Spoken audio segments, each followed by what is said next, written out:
నాణానికి 2 కోణాలు వినాలి. నేను మిమ్మల్ని మాట్లాడదనట్లా, గౌతమ్ గారు అండ్ TV5 మూర్తి గారు మాట్లాడండి, ఫ్యాక్ట్స్ మాట్లాడండి, తప్పలేదు. అవతల వాళ్ళని కూడా మాట్లాడినామండి. వాళ్ళు మాట్లాడితే కేసులు పెడతాం, పోలీస్ స్టేషన్లో కూర్చోబెడతాం, లేకపోతే మీడియాలో వాళ్ళని ఇంకా బ్లాక్మెయిల్ కూడా చేస్తాం, నీ వీడియోలో బయట పెడతాం అని చెప్పి అమ్మాయిల్ని బెదిరించడం కరెక్ట్ కాదు కదా. వినండి, 2 పక్కల వినండి. నేనేమో ఆపట్ల. Let them come with their facts, let these people come with their facts. Okay.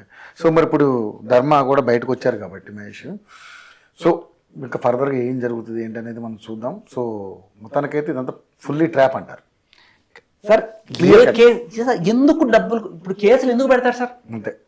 90% Yes. భరణం కోసమో లేకపోతే ఎంతో సెటిల్మెంట్ చేసుకోవడం కోసమే ఈ కేసులు అన్ని కూడా అక్కడే అయిపోతాయి. ఇప్పుడు రాస్తారు అసలు అంత అవసరం ఉంది, భర్తే కదా హ్యాపీగా జీవితం తీసుకు. మంచి మాట అడిగారు. ఇప్పుడు కలిసి ఉంటే మొత్తం ఆయనదే మొత్తం కదా. ఆమెదే మొత్తం కదా. ఆమెదే కదా. 200 కోట్లు కూడా అవ్వదు, ఏదో 10 కోట్లే ఉందండి. సరే 200 కోట్లు కాకపోతే 100 కోట్లు, ఇంకా వాళ్ళ అక్క ఉంది కాబట్టి వాళ్ళ అక్కకి 100 కోట్లు పోయి 100 కోట్లు వస్తాయి కదా. అదే కదా. అంటే ఇక్కడ నాకు ఇంకొక డౌట్ కూడా వస్తుంది. చాలా మంచి మాట అడిగారు. డైవర్స్ వల్ల ఇంకొక అడ్వాంటేజ్ కూడా ఉంది భరణంతో పాటు. అదేంటంటే ఇంకో పెళ్లి చేసుకోవచ్చు. Okay okay.